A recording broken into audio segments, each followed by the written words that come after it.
તો ધાંગધ્રા એસટી વિભાગ દ્વારા વિદ્યાર્થીઓ માટે કુડા કોપરણીથી ધાંગધ્રા માટે તાત્કાલિક બસ કાયમી માટે શરૂ કરાતા વિદ્યાર્થીઓમાં ખુશી છવાઈ છે। આવો જોઈએ આનો વિસ્તૃત અહેવાલ સ્ટોરી બાય દિનેશ ગામવા। મારું નામ ઝુંઝેરી આંજના નવગણભાઈ છે। હું ધોરણ 11માં અભ્યાસ કરું છું। મારી શાળાનું નામ શ્રી સરકારી માધ્યમિક શાળા કુડા છે।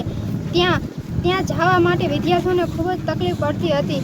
અમુક વિદ્યાર્થીઓ પણ જઈ નહોતા શકતા। ત્યાંથી અમારા ગામમાં આ સરકારી બસ મુકાઈ અને વિદ્યાર્થીઓ સરળતાથી જઈ શકે છે અને વિદ્યાર્થીઓને રાહત અને ગ્રામજનોને રાહત મળી છે અને આ બસ ચાલુ થવાથી અમે બધા વિદ્યાર્થીઓ તેમને આભાર માનીએ છીએ। સમૃદ્ધભાઈ કરશનભાઈ છે, ગામ કોપરણી ગામમાં વિદ્યાર્થીઓને કુડા ભણવા જવા માટે બહુ તકલીફ પડતી હતી।